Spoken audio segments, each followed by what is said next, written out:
Kaiju number 8 episode 27 में आप सबका स्वागत है। भाई साहब, आपने भी दिखा दिया काइजू नंबर 8 फैंस की पावर। जब मैं इस वीडियो को रिकॉर्ड कर रहा हूँ तब तक मेरे वीडियोस में 1.2 के लाइक्स आ चुके हैं। तो फिर ऐसे ही हर वीडियो में ताकत दिखाओ, अपना प्यार बरसाओ और वीडियो को लाइक करो ताकि नेक्स्ट वीडियो भी और जल्दी आ पाए। पिछले एपिसोड में हमने देखा था कि कोरू के पापा यानी इसाओ शिनोमिया को काइजू नंबर 9 ने एब्जॉर्ब कर लिया था और वहीं पे तभी किकोरू, जेन, नारुमी और कापका आ जाता है। अब आगे एपिसोड के शुरू में हमें दिखाया जाता है वो काइजू अब किकोरू के सामने है। किकोरू उसे देख रही थी और सोचने लगती है, डैडी का किलर मेरे सामने खड़ा हुआ है और फिर भी मैं कुछ नहीं कर पा रही हूँ। वो रो रही है।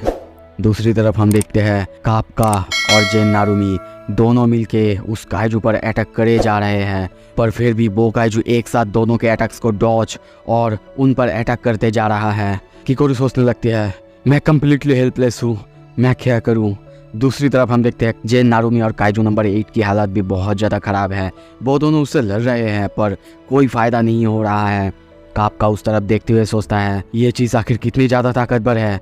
इवन कैप्टन नारुमी और मैं एक साथ टीम अप करके इसको मारने की कोशिश कर रहे हैं, फिर भी एक साथ वो दोनों को दूर रख पा रहा है। आखिर कितना ज़्यादा ताकतवर हो सकता है। तभी देखते हैं वो उसे पंच मारने के लिए आगे की तरफ जाता है, पर वो काइजू उसकी अटैक को आराम से डॉच करता है। पर तभी देखते हैं उसके साथ कुछ अजीब होता है। वो कहता है, मैं घर जा रहा हूँ। तभी देखते हैं उसका हाथ उसकी बॉडी से छूट जाता है और नीचे की तरफ गिरता है। ये देख के बाकी दोनों भी हैरान होते हैं। तभी देखते हैं जेन काइजू नंबर 8 से कहता है, नंबर 8 उसे जाने मत देना, और वो जाके उसके ऊपर एक खतरनाक हमला करता है।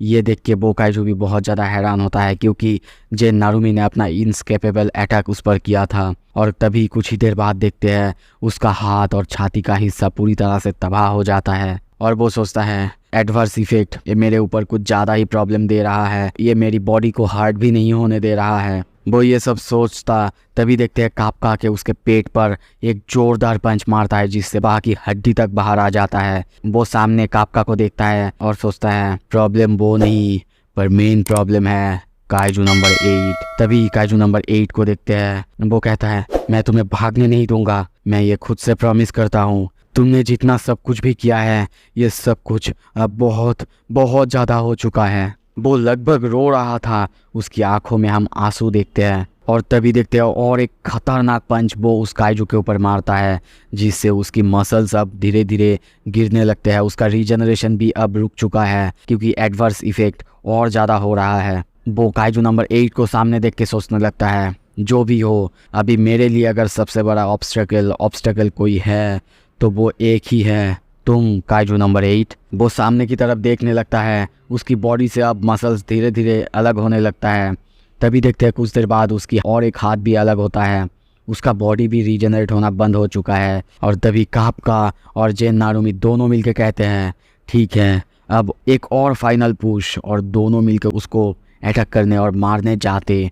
पर तभी देखते हैं वो काइजू अपने बॉडी को कुछ अजीब शेप में करता है और कहता है, इससे अभी सब कुछ का खात्मा यहीं पे हो जाएगा। और तभी देखते हैं वो वहाँ पे एक खतरनाक ब्लास्ट करता है जिससे वो पूरा जगह लगभग तबाह हो जाता है। यहाँ तक कि ये इतना खतरनाक ब्लास्ट था कि कोरू दूर से देखती है और देख के कहती है, कापका, कैप्टन नारुमी। पर वो ब्लास्ट की वेब वहाँ तक यानी उस तक भी पहुँच चुका था। तभी देखते हैं धूल हटने के बाद उस काइजू यानी काइजू नंबर 9 को अब ऊपर उड़ते हुए देखते हैं। पर तभी देखते हैं उसकी बॉडी का आधा हिस्सा यानी नीचे का हिस्सा उसकी मेन बॉडी से अलग होकर नीचे गिरता है। वो जा रहा था और पीछे देखते हुए कहता है, लगता है कि मेरा लिमिट आ चुका है। मैं जिस बॉडी को पाने के लिए इतना ज़्यादा लड़ रहा था, इतना ज़्यादा मुश्किलों का सामना करना पड़ा मुझे, उस बॉडी को लगभग खो ही देता। पर तभी सामने देख के चौंकता है क्योंकि सामने कापका और जेन, नारुमी अभी है। ये देख के वो हैरान होता है क्योंकि उसकी भी हालत अभी इतना ज़्यादा ख़राब है, वो भी फाइट नहीं कर सकता। दूसरी तरफ दोनों मिलके कहते हैं, हम लोग बच गए हैं, अब बोलो तुम्हारी आखिरी इच्छा क्या है।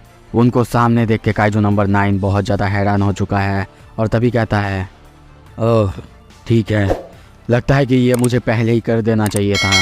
तभी देखते हैं वो अपने सर को स्प्लिट करता है, 2 हिस्सों में बांटता है और मुंह से बीम छोड़ने की तैयारी करता है। और उसके सामने हम कोरोसु और किकोरू दोनों को देखते हैं। वो दोनों पर एम करता है और अब ये देख के जेन, नारुमी और काप्का उन दोनों को बचाने के लिए वहाँ पे भागने लगते हैं। यहाँ तक कि काइजू नंबर 9 उन पर अटैक करता भी है, बीम छोड़ता भी है। तभी सामने इसाओ शिनोमिया के फेस में ट्रांसफॉर्म करते हुए कहता है, तुम इंसान बहुत अजीब होते हो, तुम लोग अपने सामने पड़े हुए को भी नहीं छोड़ सकते हो। सच में तुम इंसान अजीब क्रिएचर्स होते हो। Goodbye Kaiju number 8। इसके बाद मैं जब आऊँगा तब काइजू एरा स्टार्ट हो चुका होगा।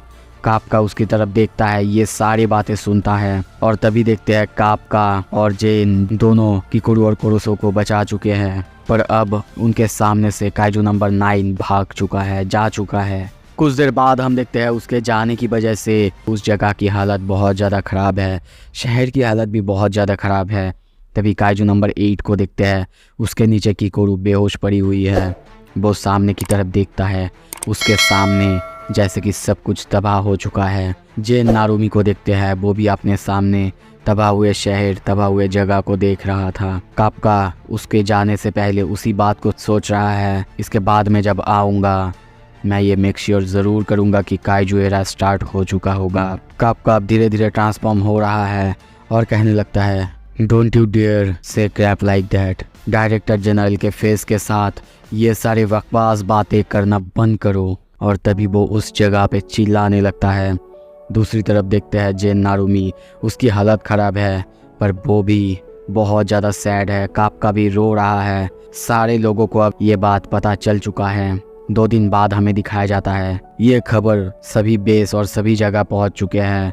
तभी हमें बताया जाता है न्यूट्रलाइजेशन ब्यूरो ने ये अनाउंस कर दिया है, इसाओ शिनोमिया अपने ड्यूटी करते हुए मारे जा चुके हैं। 30 साल के लिए वो इस डिवीज़न फोर्स की कैप्टन थे और इस देश को सर्व किए थे। उनके मरने की वजह से चारों तरफ बहुत ज़्यादा शौक और दुख का माहौल है। तभी देखते हैं फर्स्ट डिवीज़न बेस को, वो लोग तैयार हो चुके हैं। सामने इसाओ शिनोमिया को देखते हैं। तभी केजी को देखते हैं, वो अपने सारे ऑफिसर्स को कहते हैं, तैयार हो जाओ, राइफल को तैयार करो और एम करो, फायर।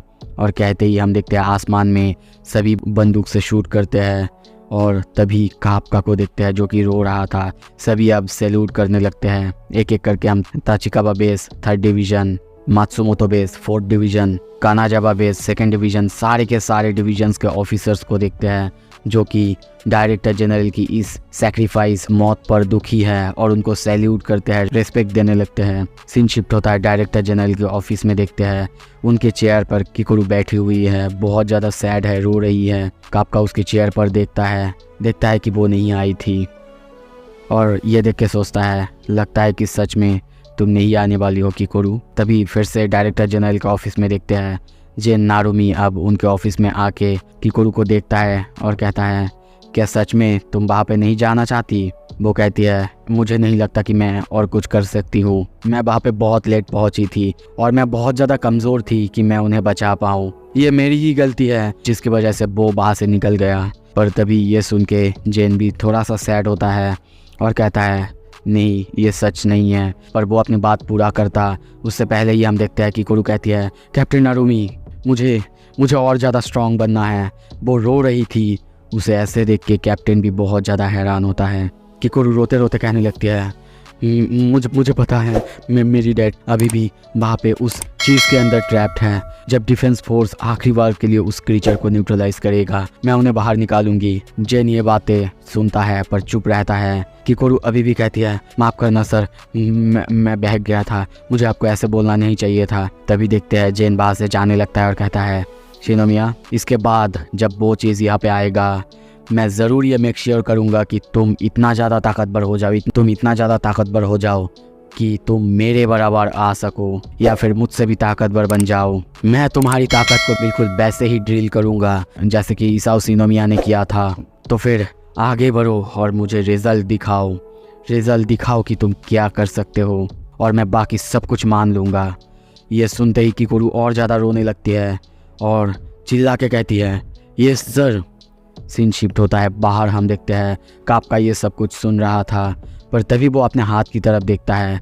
हम देखते हैं उसकी हाथ में थोड़े से काइजू मसल्स आ चुके हैं, शायद वो काइजू में ट्रांसफॉर्म हो रहा है। तभी अपने हाथ में ग्लव्स पहनते हुए कहता है, आई स्वेयर मैं काइजू नंबर 9 को पूरी तरह से मार दूंगा, तबाह कर दूंगा। सो अब आगे क्या होगा, क्या किकुरु अपने पापा को बचा पाएगा, सब कुछ देखेंगे अगले एपिसोड में। अगर आपको देखना है सब्सक्राइब कर लो। Thank you so much.